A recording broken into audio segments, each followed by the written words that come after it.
أعوذ بالله من الشيطان الرجيم بسم الله الرحمن الرحيم Assalamu alaikum wa rahmatullahi wa barakatuh. Okay, so we're starting this course. Today is the first day, and we're going to be covering the pillars of faith. The pillars of faith. Who can tell me the pillars of faith? Anybody know the pillars of faith? Even if you don't know all of them, just maybe mention some of them, the ones that you know. Yeah. Fasting. Okay.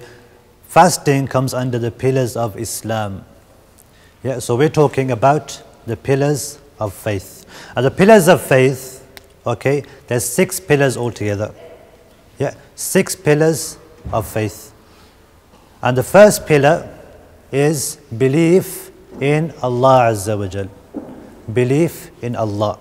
So you have 6 pillars altogether, okay, and those 6 pillars, the first of which is belief in Allah subhanahu wa ta'ala, and the second, okay, an tu'min billah wa malaikatihi, to believe in His angels, wa kutubihi, the third is His books, to believe in Allah's books, wa rusulihi, to believe in Allah's messengers, number 4, wal yawmil akhir, number 5, to believe in the last day, yeah, the day of judgment.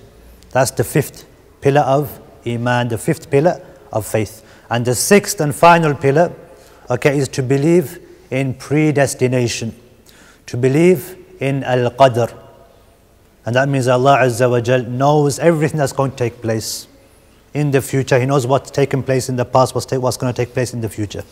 So these are the 6 pillars that we're going to be going through first. And today, we're going to go through, inshallah, belief in Allah subhanahu wa ta'ala, belief in our Lord. Now, why are they called pillars? Anybody know? Why are they known as pillars? Pillars of faith. Just like you have pillars of Islam, pillars of faith. Aqeel? They help the religion stand up. Excellent, very good. So they help a person's religion stay firm. Just like, for example, you have a house, or you have a masjid, yeah, or you have any other type of building, you have things which support that building, don't you? In a masjid you have pillars.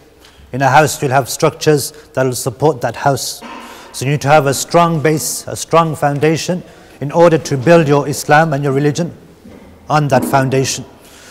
Just like, for example, anytime a building's built, yeah, they have to dig underneath, don't they?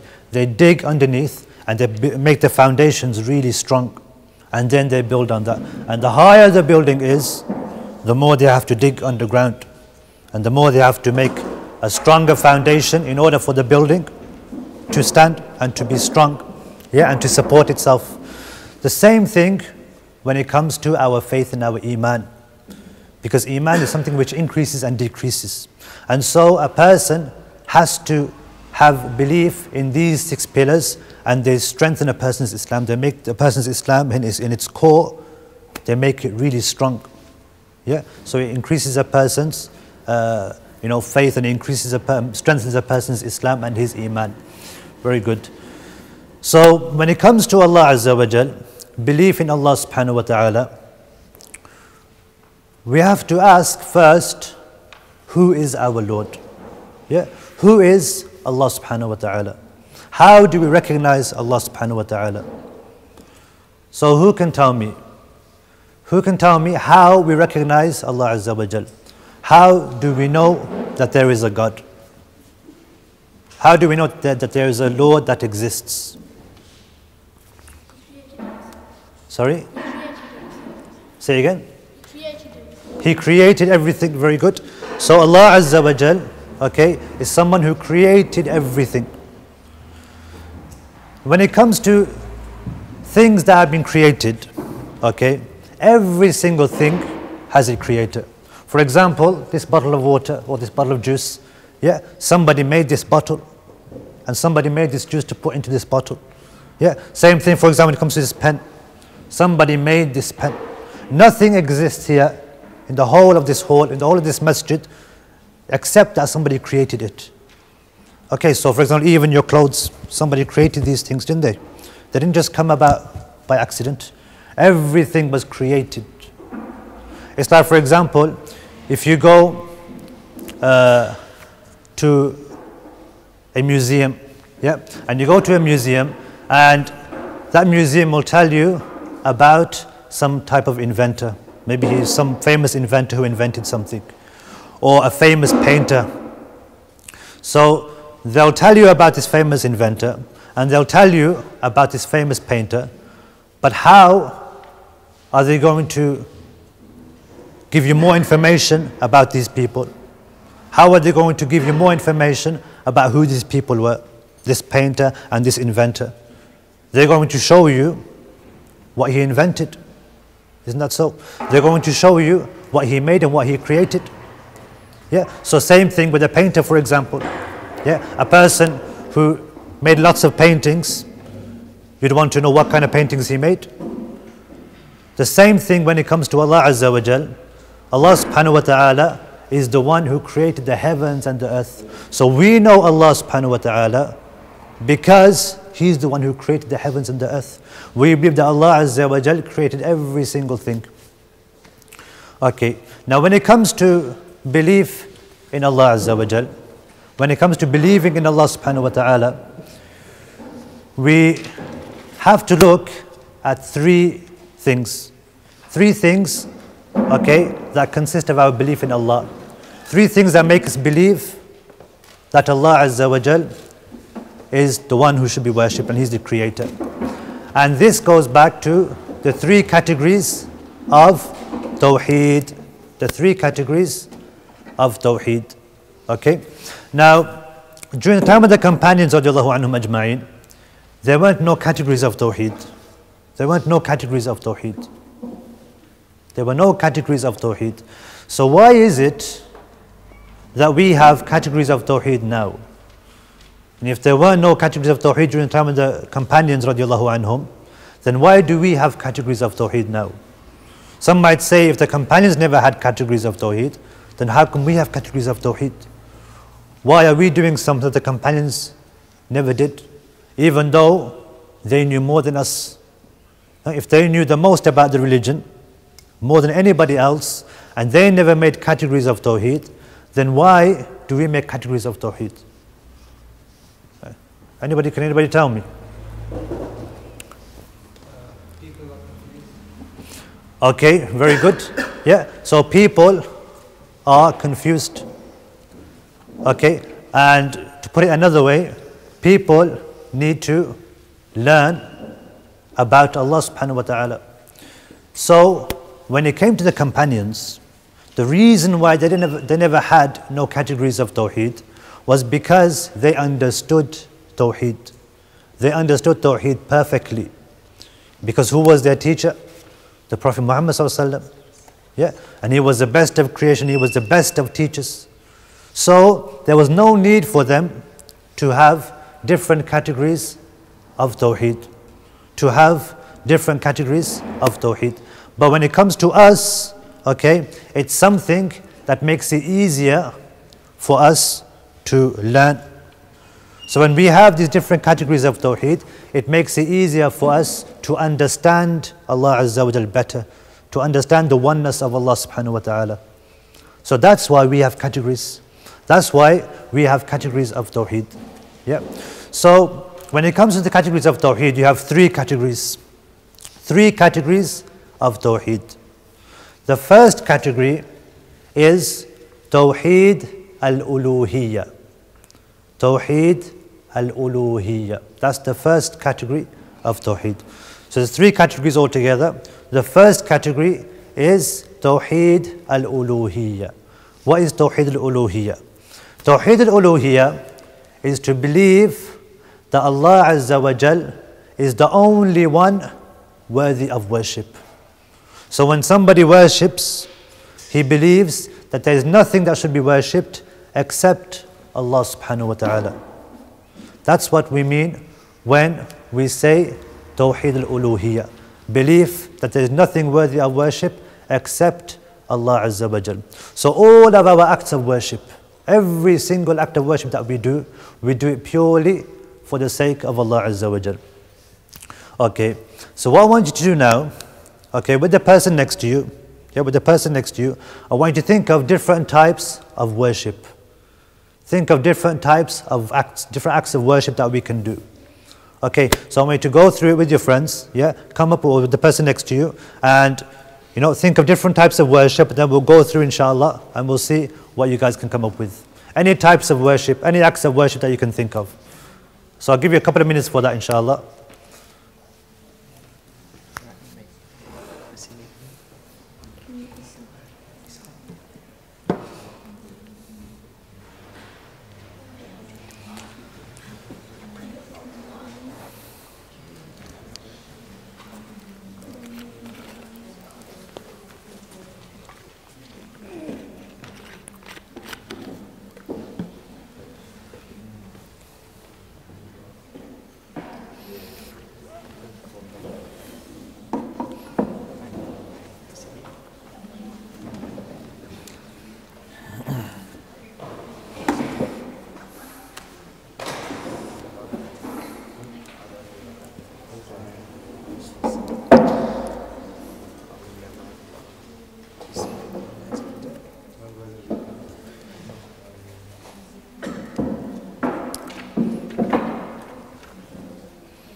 Okay, so we were talking about the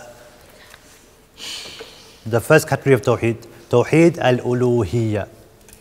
And we were talking about worshipping Allah Azza wa Jal. That Tawheed al-Uluhiyya means that there is nothing that should be worshipped except Allah Azza wa Jal. That all acts of worship should be for the sake of Allah. So who can give me an example of an act of worship? Hajj, very good. Somebody who performs Hajj. So a person goes with the intention of worshipping Allah Azza wa Jal. So specifically when it comes to Hajj, can you tell me what is it specifically in Hajj that a person does that is an act of worship? Very good. You go around the Kaaba, tawaf. So tawaf is an act of worship. Performing tawaf is an act of worship. Say for example, somebody decided to do tawaf of this masjid outside. Is that an act of worship? No. Why isn't it an act of worship? Who can tell me? Because this isn't the house of Allah. Okay. So tawaf can only be done around the Kaaba. Tawaf can only be done around the Kaaba. So when a person does tawaf, he can't do tawaf around anything else. He can't do tawaf around anything else except the Kaaba. Very good. So the act of worship is tawaf. When a person does tawaf around the Kaaba. And this might sound like a very simple thing. Of course you can't do tawaf around anything else. It's not allowed for a person to do tawaf around anything else. But you'll be surprised in how many places, they do tawaf around other things other than the Kaaba. If you go to some places around the world, they've built their own Kaaba. They built their own Kaaba and they do tawaf around that Kaaba. And they say you don't need to go all the way to Mecca to perform Umrah or Hajj. You can do tawaf here and this is an act of worship. So people, don't understand, and this is a lack of knowledge. So you can only do tawaf around the Kaaba. Very good. So that's one act of worship. Who can give me another example? When you pray. Excellent. When you pray, a person has been told to pray 5 times a day. And this also is an act of worship. Now you can't pray to anything except Allah Azza wa Jal. And one of the conditions, one of the conditions of prayer is that he has to be purely for the sake of Allah. His intention has to be that he's praying for Allah's sake. A condition is something that a person does before the prayer. So when it comes to conditions, it's something that is done before the prayer. And there's many conditions of salah. One of those conditions is a person's intention. He needs to be sincerely for Allah Azza wa Jal. He needs to be doing that act for the sake of Allah subhanahu wa ta'ala. Yeah. Now when he makes that intention, he doesn't have to say anything. He doesn't have to say anything when he makes that intention. Okay. But he knows in his heart that he's praying for the sake of Allah subhanahu wa ta'ala. Very good. So the prayer is another act of worship. And it should only be done for the sake of Allah Azza wa Jal. That's good. That's good. Okay. Who can give me another act of worship? Another one. Yeah. Yeah. Very good. Reading the Quran, reading the book of Allah Azza wa Jal. That's an act of worship. A person, when he sits down and he spends time with the book of Allah and the words of Allah Azza wa Jal, that is an act of worship. A person is being rewarded. He's not only worshipping Allah, okay, but he's getting reward for every single word that he recites. Every single word he recites from the book of Allah, he gets a reward. And every single letter he recites, he gets a reward. Because the Prophet ﷺ said that whoever reads one letter, just one letter from the book of Allah, then he will get a reward. فَلَهُ بِهِ حَسَنَةٌ وَالْحَسَنَةُ بِعَشْرِ أَمْثَالِهَا. And he said that that person who reads one letter of the Quran, he will get a reward that's tenfold. So 10 times that reward. So he won't get one reward, he'll get the reward 10 times over. Just for reading one letter of the book of Allah. So imagine when a person reads one whole page. Or imagine he reads one surah, a long surah. Or he reads one juz of the Quran. Imagine how much reward he'll get. So not only is it an act of worship, but a person's got a lot of reward when he reads the book of Allah subhanahu wa ta'ala. Yeah, very good. And also when it comes to the Quran, it's also a manual for him. Yeah, it's something which guides him and makes him realize how to behave, makes him learn how to act, how to behave in this world. So he knows what to do and what not to do, and what he should do and what he shouldn't do, and how he should act and behave towards his family and towards his parents, and how he should behave towards other Muslims and even the non-Muslims, how he should act with them, how he should deal with them.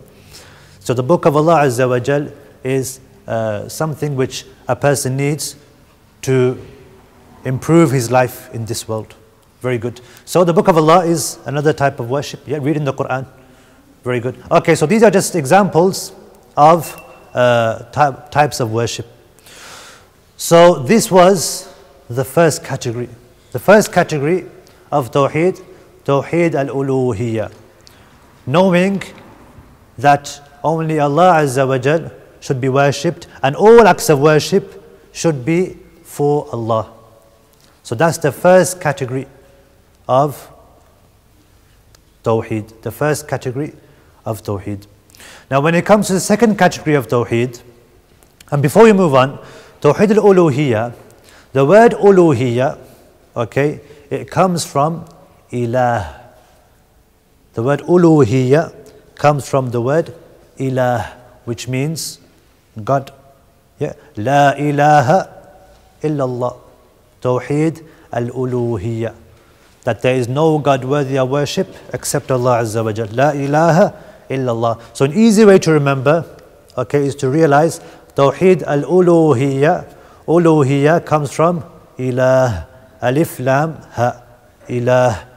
And when we think of the kalima, La ilaha illallah, that there is no God worthy of worship except Allah.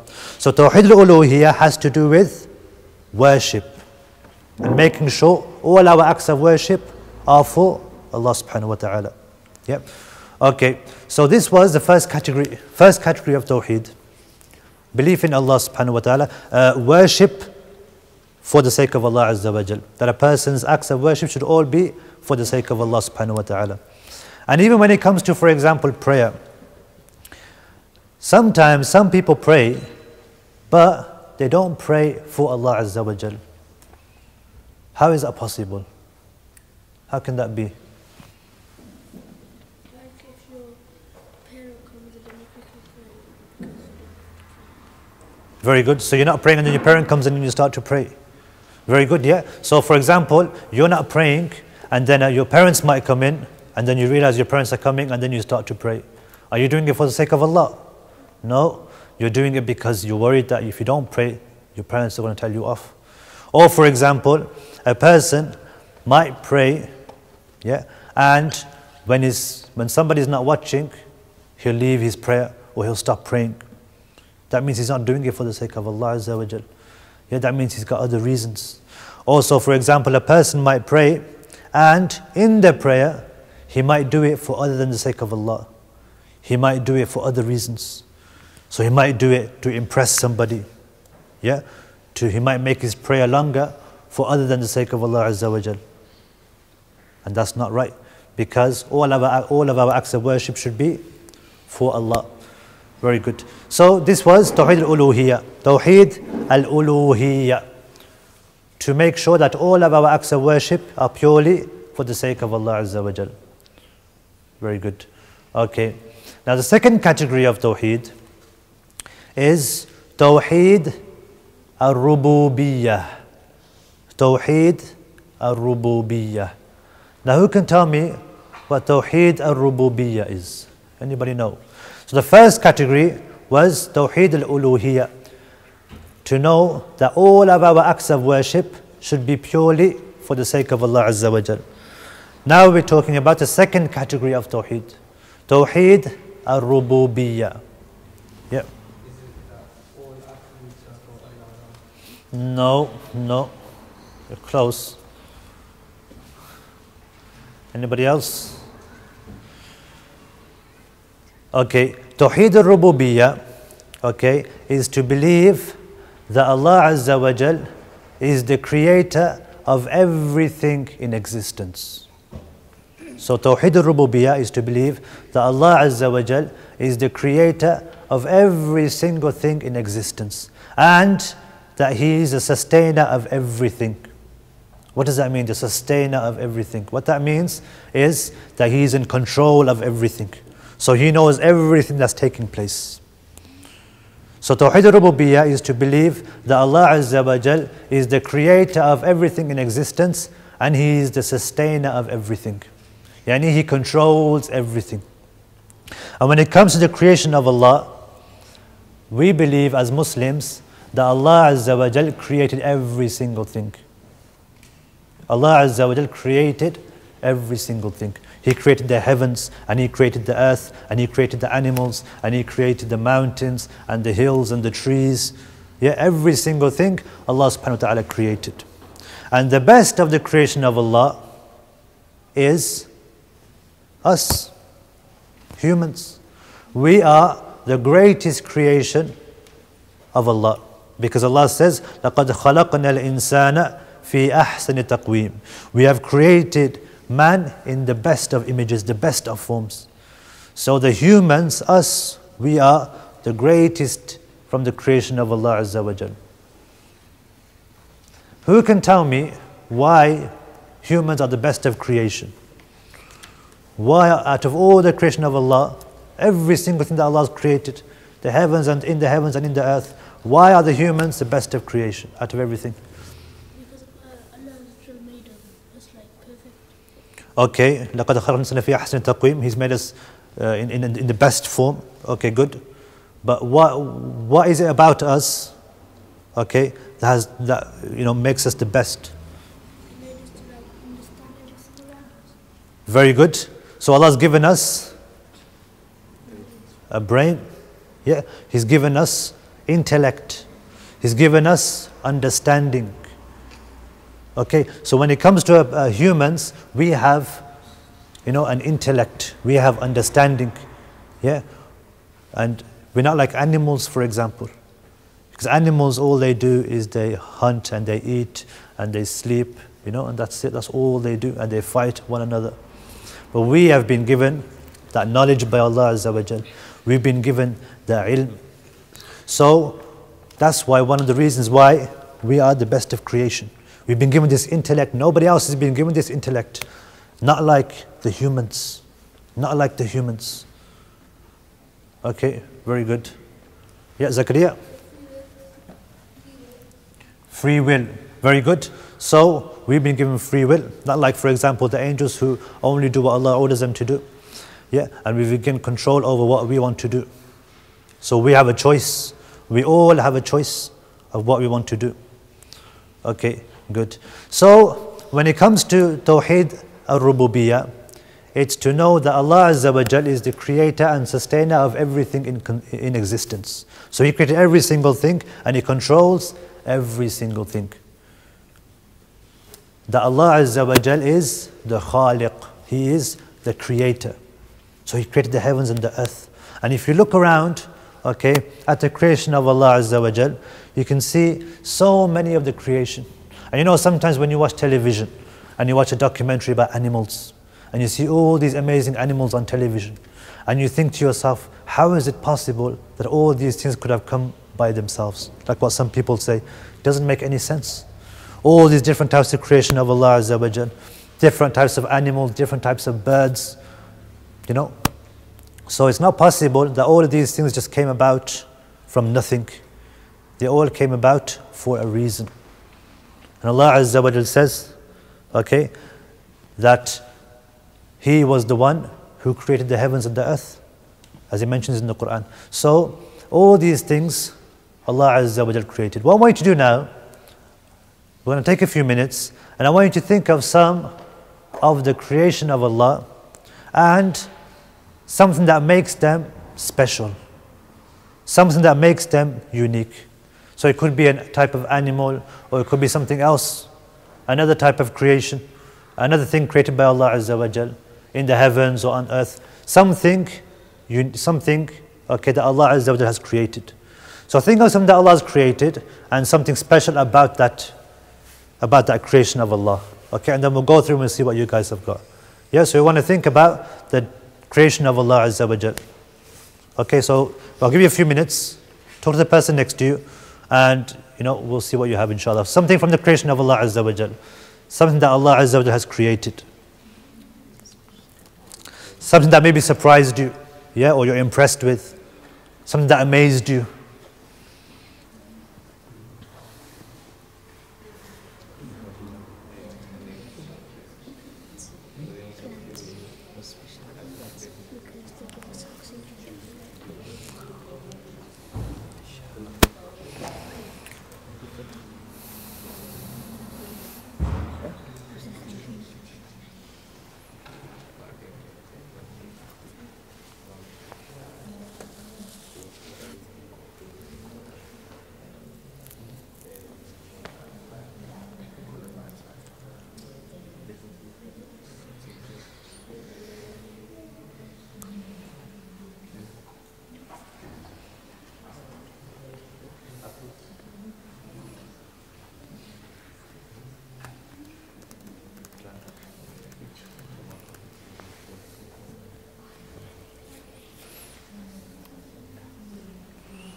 Okay, who can tell me some things from the creation of Allah Azza wa Jalla, something that Allah created? Yeah.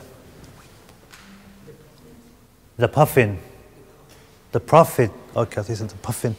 The puffin is a creation of Allah Azza wa Jalla as well. Okay, the prophets of Allah Azza wa Jalla, yeah. So they were the best of creation. The prophets were the best of people. The prophets were the best of people. And Allah Azza wa Jalla chose them, okay, Allah chose them to spread the message of Tawheed. So Allah Azza wa Jalla chose the prophets to give da'wah and to call people to Islam. And it's interesting you mentioned that, because the main thing that the prophets and the messengers would call to was what? Was Tawheed. The first thing that they would call to before anything else, before being good to, to your family, before dealing righteously and properly when it comes to interactions. Yeah, when a person is doing business transactions, he can't do anything wrong, he can't cheat other people, he can't steal a person's money, he can't do anything like that. But the first thing that they were told to do was to call people to Tawheed, to worship Allah Azza wa Jal alone. Very good. Yeah, so the prophets were the best of creation. Plants. Okay, the planets, yeah, the planets, all the planets were created by Allah Azza wa Jal. Did you say planets? Plants. Plants. Okay, plants. Planets and plants. Yeah, very good. Plants. So all the plants, the different types of plants that Allah Azza wa Jal has created. And from those plants, we get vegetables and we get food from those plants as well. Yeah. So Allah Azza wa Jal has made all of these things as a mercy for us. He's created all, He didn't have to create all these things. But He created these things as a sign to show that Allah Azza wa Jal is the creator of every single thing and as a mercy for us. Yeah, all these different types of food that Allah Azza wa Jal has made for us. Very good. So plants on earth, yeah, we get all our fruits and all our vegetables from these plants. So that's a blessing from Allah. All our onions and our potatoes, yeah, and our apples, all from the plants of Allah Azza wa Jal. Okay, good, yeah. Animals. Okay, different types of animals. Different types of animals, and Allah mentions in the Quran that we have created some animals that have 4 legs, some animals that have 2, and some animals that crawl on their bellies. Different types of animals. Yeah. So Allah Azza wa Jalla has created all these different types of animals. Now, why has He created animals? Why has He created animals? Okay, very good. To give us food. Yeah, to give us food. And also as a sign. As a sign. So if a person wants to know about Allah Azza wa Jal, then he looks at the creation of Allah subhanahu wa ta'ala. Just like we mentioned, remember we mentioned about a painter. If a person wants to know about a painter and about an artist, what do? We go onto the internet, we go onto Google, and we want to see what kind of pictures he's made, what kind of artwork he's done, to get a better idea of that person, what he was like, how good was his artwork. Same thing with Allah Azza wa Jal. To know Allah, we look at His creation. So we look at all the amazing creation of Allah subhanahu wa ta'ala, all the plants, all the different types of animals. Yeah. When it comes to animals, who can give me some animals that are like, unique, or animals from the animals of Allah, things that Allah has created from the animals, yeah? Birds, because they have the ability to fly. Okay, very good. So birds that have the ability to fly. So Allah Azza wa Jal is the one who keeps those birds in the sky. Allah Azza wa Jal is the one who is in control of every single thing. And when it comes to the birds, He's given them the ability to fly. And even these birds are different types of birds. There's not just one type of bird. Allah has made so many different types of birds. Eagles and owls and pigeons and all these different types of birds. And even up till now they're discovering different types of animals and different types of birds. Very good. Yeah. Like sheep to give us like wool. Very good. Yeah. So sheep, and with those sheep we get their wool and we make clothing out of that wool that we collect. So that's another blessing from Allah Azza wa Jal. We managed to make clothing from the wool of a sheep. Excellent. Very good. Can you give me another example? Another example of from the animals of Allah. Yeah. You get clothes from a lion. Okay, very good. So fur is another way of, another thing that we use to get clothing, keeps us warm. Yeah, very good. Cow's meat. Okay, the cow's meat, the beef from the cow, and also the milk from the cow as well. Very good, excellent, mashallah. Fish, different types of fish. Allah has created all these different types of fish. The great, the blue whale and all these different types of fish, large fish and small, tiny fish. Yeah, very good. So Allah has created all these different types of animals for us, as a sign for us, and also something that we can benefit from, something that we can learn from. Okay. Anything else? Any other types of creation? Maybe somebody had some other types of creation of Allah. Penguins, because they keep warm. Sorry? Penguins, they keep warm. Very good. Yeah, penguins, and they live, in really cold places, and Allah Azza wa Jalla has made them, designed in such a way that they can survive the cold. They can look after themselves, even though they live in freezing places. The water is freezing cold, and there's ice everywhere. There's ice everywhere, and the water is ice cold. And if any of us went swimming in really cold water, we'd freeze. We wouldn't be able to survive. And the penguins, they can survive. How can they survive? Because Allah Azza wa Jalla has created them that way. Yeah, Allah has given them the ability to survive in those conditions. Very good. Cheetah, like ability to run really fast. Okay, a cheetah. Not the one who cheats in these exams. Okay, a cheetah, the creation of Allah, the animal. The one who has the ability to run really, really fast. That's from the creation of Allah Azza wa Jal. He's given him the ability to be able to run. Yeah. So, these are all from the creation of Allah Azza wa Jal. So this was the second category. So the first category, who can remember? Who can tell me the first category? What was the first category that we mentioned? The first category of Tawheed? Sorry? Okay, remember what it was in Arabic? Remember the Arabic wording? Yeah. Very good. Tawheed al-uluhiyya. Tawheed al-uluhiyya. That all of our acts of worship should be for the sake of Allah Azza wa Jal. And then we talked about the second category. What was the second category? Anybody remember? Tawheed al-rububiyyah. Al-rububiyyah. Tawheed al-rububiyyah. Where does Tawheed al-uluhiyya come from? Where does uluhiyya come from? Ilah. La. And then the second word, ilaha. Ilaha means God. So there is no God worthy of worship except Allah. La ilaha illallah. So Tawheed al-uluhiyya comes from the word ilah. So it's an easy way for you to remember that Tawheed al-uluhiyya has to do with making sure all of our acts of worship are for Allah. Tawheed al-rububiyyah comes from Rabb. Ar-rububiyyah. Rabb, yeah, which means Lord. So we believe in Tawheed al-rububiyyah, in that category.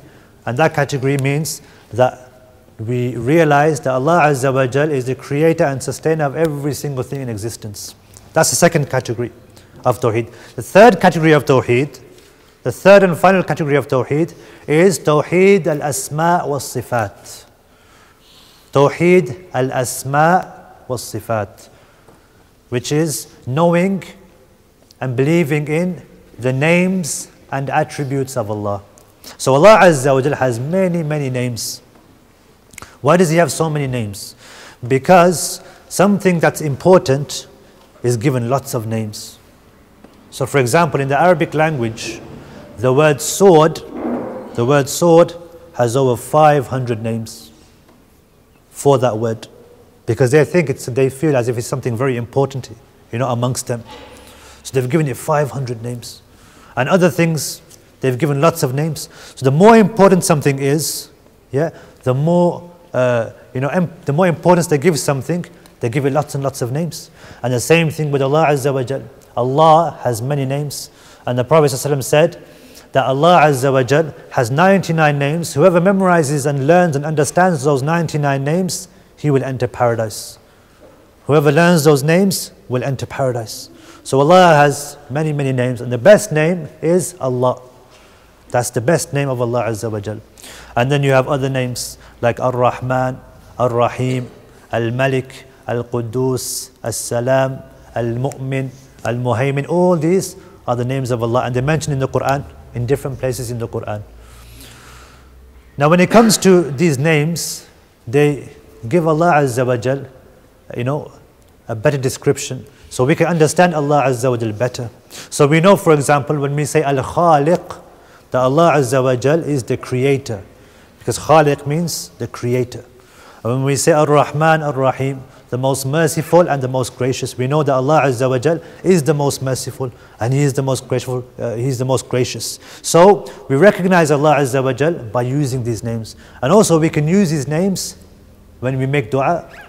When a person supplicates to Allah and he makes dua, he can use these names. And his dua will have more chance of being answered if he uses the names of Allah subhanahu wa ta'ala.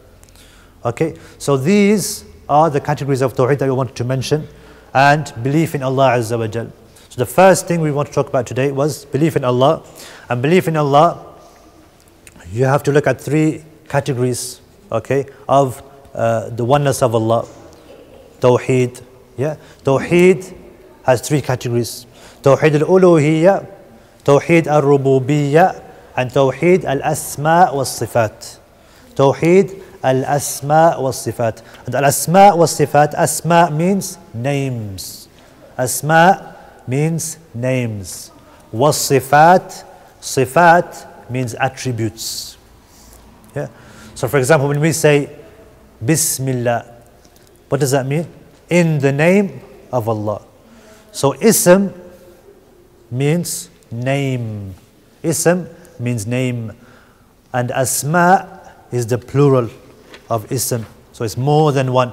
Asma is names. So that's the last category of Tawheed. Belief in the names and attributes of Allah Azza wa Jalla. So we believe that Allah is the creator. Yeah, and He is Al-Ghani, He is the most rich and the most wealthy, and all the other different names of Allah Azza wa Jal. So these are the three categories of Tawheed, and this is what we want to talk about today, belief in Allah subhanahu wa ta'ala. Should we take some questions? Inshallah. We'll take some questions. If anybody has any questions, then inshallah I'll answer them. Anybody got any questions about anything today? Any questions at all? About Tawheed? About Allah Azza wa Jal? Can you give some examples of some attributes? Okay, some of the attributes of Allah Azza wa Jal. Can anybody give me any examples? So we have names of Allah and we have attributes of Allah Azza wa Jal. Yeah. Okay, very good. All knowing. Yeah, so you have names of Allah Azza wa Jal, and also you have attributes of Allah Azza wa Jal. And these attributes, okay, when it comes to the names of Allah, they're mentioned in the Quran. The names of Allah Azza wa Jal are mentioned in the Quran. And the attributes of Allah Azza wa Jal, some are mentioned. Some are mentioned in the Quran, and some aren't. Yeah. So there are many names of Allah Azza wa Jal and many attributes. Have you got any idea of any attributes of Allah Azza wa Jal? Like Allah Ta'ala's hand. Okay, very good. So it's, for example, the things which describe Allah Azza wa Jal. So you have the names of Allah and you have the attributes. So for example, we know that Allah Azza wa Jal has a hand. We know that Allah Azza wa Jal has a face. We know that Allah Azza wa Jal has a face. And the greatest reward for a believer on the Day of Judgment is to be able to see Allah Azza wa Jal in paradise. That's the greatest reward that anybody will ever have. Can you imagine seeing Allah Azza wa Jal Himself, seeing His beautiful face? But when it comes to these things, believing that Allah Azza wa Jal has a hand, believing that He has a face, believing, for example, that He has a shin. Allah Azza wa Jal has a shin, and we know that. But those things, okay, that Allah Azza wa Jal possesses, and these attributes that Allah Azza wa Jal has, they're not like the faces of His creation. And His hands aren't like the hands of the creation. For example, when it comes to faces, is an elephant's face the same as a snake's face? No, it's different, isn't it? The way it's made and the way it looks is totally different. Is an ant's face the same as a peacock's face? No, it's totally different. There's different types of faces. Yeah, and even when it comes to hands, yeah, the hands, for example, of a lizard or the feet of a lizard will be different to the feet of an elephant. Yeah, so when it comes to the creation, if the faces of the creation of Allah are different, then what about when it comes to the one who created all of these things? What about when it comes to the Creator Himself? So these things, okay, are unique to Allah Azza wa Jal.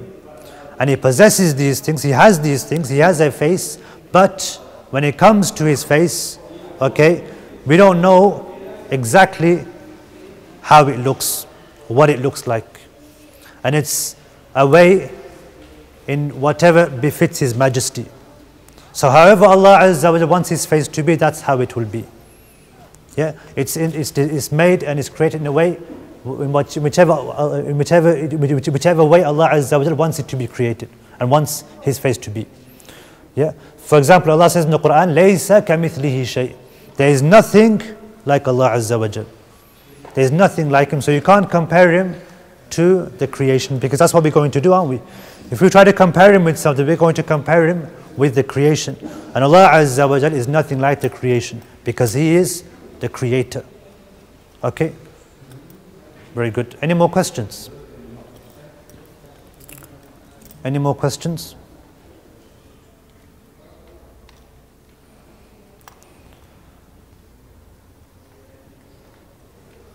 No more questions. Okay, that means either you understood everything or you didn't understand anything at all for the whole hour. Huh? Okay. Shall we wrap it up then?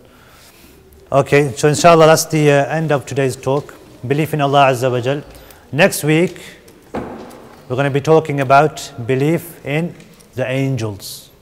What are the angels? So we're going to be talking about that next week inshallah. And I'm hoping to see you all next week so we can discuss that. Jazakumullah khair. Subhana rabbika rabbil izzati amma yasifun wa salamun ala al-mursalin walhamdulillahi rabbil alamin. أعوذ بالله من الشيطان الرجيم بسم الله الرحمن الرحيم